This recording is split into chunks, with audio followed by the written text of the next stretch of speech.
कर्नाटक रियासती वक्फ बोर्ड का इलेक्शन, अनवर बादशाह और गुलबर्गा के अली बाबा कामयाब।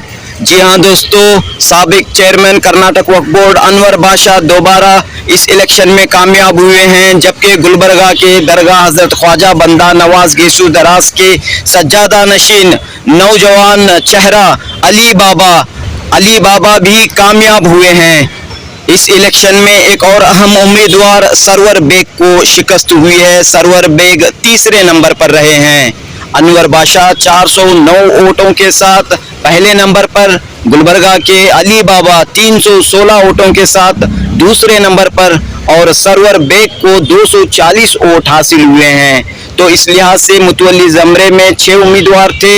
इन 6 उम्मीदवारों में अनवर बादशाह को सबसे ज़्यादा वोट 409 वोट हासिल हुए हैं। गुलबर्गा के अली बाबा को 316 वोट हासिल हुए हैं। आज बेंगलुरु के डबल रोड में मौजूद शांति नगर BMTC ऑफिस में रीजनल कमिश्नर के ऑफिस में मुतवल्ली ज़मरे के वोटों की गिनती अमल में आई और इस इलेक्शन में अनवर बादशाह और गुलबर्गा के अली बाबा कर्नाटक रियासती वक्फ बोर्ड के लिए रुकन के तौर पर मुंतखब हुए हैं।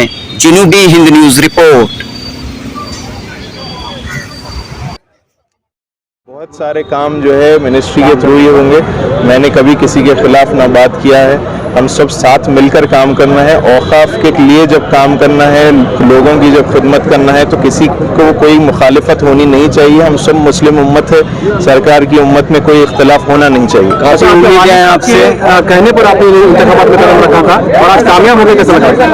बस उन्हीं की दुआएं हैं। उन्होंने मुझे एक चीज़, मैंने उनसे जब इजाज़त ली थी तो उन्होंने कहा था कि अल्लाह तुम्हें कामयाब करे, और उन्हीं की दुआओं से आज मैं यहाँ पर। ये सदमा भी पहुंचा आपको इलेक्शन के दौरान कि आपके वालिद साहब नहीं रहे, तो क्या कह रहे हैं आप? मैं कुछ नहीं, मुझे तो उन्होंने ही इसमें शामिल किया था। उन्होंने ही मुझे इसके लिए पुश किया था कि इलेक्शन में लड़ो, और मैं उनसे इजाज़त लेकर आगे भी बढ़ा। लेकिन वो विसाल कर गए, वो पर्दा फरमा चुके हैं। लेकिन ये उन्हीं की दुआएं हैं जो आज मैं कामयाब हूँ। से काफ़ी उम्मीदें हैं आपसे, खास तौर पर क्योंकि आप दरगाह की नुमाइंदगी करते हैं, सज्जादगान की नुमाइंदगी करते हैं, मशाइखीन की नुमाइंदगी करते हैं, तो काफ़ी सारी उम्मीदें हैं आपसे। तो क्या कहना चाह रहे हैं इस जीत के बाद? कुछ नहीं, बस पहले तो मैं सबका शुक्रिया अदा करूंगा। उसके बाद उनकी जो मदद मैं कर सकता हूं, जो मेरे हाथ में बन पड़ेगा, मैं उसके लिए पूरी कोशिश करूंगा। आखिरी में ये कहिए, जो वोटर्स आपको जानते भी नहीं है, चारों डिवीजन से आपको वोट मिले, क्या कहेंगे उनके लिए? बस वही तो मैं कह रहा हूँ कि मैं किताबें अगर लिखना शुरू करूँ तो वो किताबें ख़त्म होती चली जाएंगी। इतने लोग जुड़ गए मेरे साथ जो मुझे जानते भी नहीं है और मैं उनको नहीं जानता हूँ, लेकिन फ़ोन करके उन लोगों ने मुझसे बात की और उन लोगों ने बहुत काम किया, बहुत मदद की। इलेक्शन टफ था, पहले नंबर पर अली बाबा आएंगे उम्मीद लोगों को थी, लेकिन अब दूसरे नंबर पर आए हैं। तो इस सिलसिले में आप क्या कहना चाहते हैं? फिर नंबर का तो कुछ भी नहीं है, कामयाबी अल्लाह ताला दिया है मुझे। उसी की खुशी है कि मुझे मौका मिला है खिदमत का, मैं उसी पे काम करूँगा इंशाल्लाह। मुतल्ले मेरे ऊपर ओपिनियन में अच्छा रखो, अच्छा काम करते हैं, बोल को वो वोट किए, तो उन्होंने मुतल्ले साहब मेरे ऊपर भरोसा रखने की वजह से मेरा मुंतखब हुआ। आपका फर्स्ट प्रेफरेंस सबसे ज्यादा है, लेकिन आपके साथ में सर्वर बैक थे, उनका बहुत कम आया, क्यों ऐसा? मैं पहली बार मैं मेंबर होकर पूरा स्टेट घुमा हूँ। हर डिस्ट्रिक्ट को भी उनके प्रॉब्लम्स मैं सॉल्व करको, हर तरीके से जो इदारे के मदरसा मस्जिद क्या भी रहेंगे, उसके साथ हमारे BJ जमीर अहमद साहब और हमारे जब्बर साहब मेरे साथ पूरा स्टेट घूमे, और उनकी भी दुआओं से मुझे ज्यादा फर्स्ट प्रेफरेंस आए। अब सज्जाद साहब भी जीते हैं, तो तालमेल कैसा रहेगा? सब मिलकर मेंबर पूरे ऑल ओवर इक्वल है, वो भी हमारे साथ मेंबर रहते हैं। इंशाल्लाह सब मिलकर कौम का खिदमत करने की कोशिश करते हैं। चेयरमैन कौन बनेगा? इंशाल्लाह वो डिपेंड अपॉन वक्त मिनिस्टर है। इतने बड़े वोट मिलेंगे, आपको क्या उम्मीद थी? मेरी उम्मीद अभी ज्यादा थी, तो कितने? हमारी उम्मीद 500 की थी। जरा मुतल्ले जरा कम करे, लेकिन सब पूरे स्टेट के मुतल्लियां को मेरे तरफ से शुक्रिया दे रहा हूं। कितने वोट मिले सर? 409। 409 में, इसके बावजूद आप पहले नंबर पर आए हैं। हाँ, पहले नंबर में मेरा डिक्लेयर हुआ। तो इलेक्शन के दौरान जो है आपके खिलाफ एलिगेशंस भी लगाए गए। वो इलेक्शन के टाइम में मामूल लगाया, आपके सब के ऊपर भी एलिगेशन है। किसे छोड़े हैं? हुजूर को छोड़े में मेरा क्या हिसाब है? सबके ऊपर भी एलिगेशन लगाया। कर्नाटक से ज्यादा वोट मिले आपको, साउथ में ज्यादा वोट नहीं मिले? ना, मेरा 2 डिवीजन ही फिक्स था ना। मेरा गुलबर्गा डिवीजन, अचानक मैं पूरा स्टेट 4 डिवीजन में मैं वोट मांगा रहे, तो इंशाल्लाह मैं 700 रिच होता था, क्योंकि मुझे उम्मीद है मुतवल्ला के ऊपर। मुतवल्ला बहुत सपोर्ट किया है मुझे, और हमारे वक्त मिनिस्टर बीजेट जमीर अहमद साहब साथ हैं, हमारे जब्बार साहब भाई, हमारे दोस्त सिराज, हमारे रियाज भाई, हमारे याकूब, हमारे इंडस गिरी साहब और हमारे हमीद मुशरी, तनवीर पीरा, पूरे सिराज शेख साहब हमारे वसपेट के XML है, पूरे तरीके से बेलगाम हमारे आसिफ सेठ साहब और उनके भाई फिरोज सेठ साहब पूरे भी सपोर्ट किए।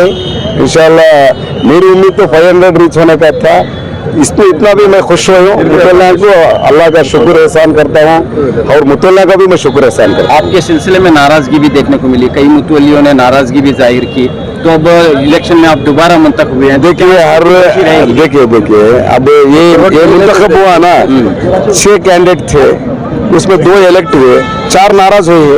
ऐसा ही कमेटी में हमें ये 2 ग्रुप रहते हैं एक मस्जिद में, एक ग्रुप को हमें कमेटी सजेस्ट करती है, एक ग्रुप हम अपोज होती है, वही नाराज रहते हैं। खुशी का इजहार कर रहे हैं आप, लेकिन आपका एक कैंडिडेट आ रहा है, क्या कहें आपके साथी का? क्या अल्लाह का फैसला है, वो उसे क्या भी कर सकते हैं। इस वक्त जो है वफ़ के ताल्लुक से काफी गलत फहमियाँ हैं, वफ़ को टारगेट बनाया जा रहा है, जैसा कि इंशाअल्लाह 2019 से 2024 तक का हमारी कमेटी थी, क्या भी 5 साल कौन सा भी गलत काम हमें नहीं किए। पूरे मेंबर्स 10 मेंबर्स भी वक्त में बहुत अच्छा तरीके से हमें काम किए हैं, वो काम किए के वजह से मुतल्ला मुझे सपोर्ट करके जिताए इसे नंबर 1 लेकिन आज जो हाल है, जिस अंदाज में वक्त के ताल्लुक से क्रिटिसिज्म किया जा रहा है और कहा जा रहा है कि किसानों की जमीन खींची जा रही है, ऐसी बातें कही जा रही है, इस तरह की बातों देखिए अब वो बाई इलेक्शन चल रहे हैं, महाराष्ट्र इलेक्शन है, झारखंड में इलेक्शन है, इसके बाद भी हमारे CM डिप्टी CM के साथ पूरे हमारे कम्युनिटी के लीडर बैठ को उसके बारे में डिस्कस करते हैं। आखिरी सवाल, अब आपका जो पहला पीरियड था, आपने बहुत कुछ काम किया है, आने वाले जो 5 साल के पीरियड में क्या करना चाहते हैं? इंशाल्लाह अभी तो हिंदुस्तान में नंबर 1 हमारा स्टेट का वक्फ बोर्ड चल रहा है, हिंदुस्तान में हर हमें 15 कॉलेजेस है एग्जाम्पल, हिंदुस्तान में कौन सी वक्फ बोर्ड की तरफ से एक कॉलेज भी नहीं ओपन किए, एम्बुलेंस दिए, ऐसे सभी हमारे जमीर अहमद साहब के बहुत ख्वाब है, जो जमीर अहमद साहब ख्वाब लेकर आवाम के लिए फिर रहे हैं, इंशाअल्लाह उनकी उम्मीद पूरी हमें पूरे मिलकर करते हैं। अब वक्फ कॉलेजेस का आपने संग बुनियाद तो रख दिया है, लेकिन वो हकीकत कब बनेंगे, कब वक्फ कॉलेज? ऑलरेडी टेंडर प्रोसेस है, टेंडर बुलाए, वो ट्रांसपेरेंट एक्ट के हिसाब से टेंडर बुलाए, हमें कौन भी वक्फ बोर्ड से कौन भी इन्वॉल्व नहीं हो रहे हो, दूसरे एजेंसी को फिक्स कर रहे हैं, गवर्नमेंट एजेंसी को, वो ट्रांसपेरेंट एक्ट के हिसाब से टेंडर हो रहा है, वो काम भी चालू होगा। शुक्रिया सर।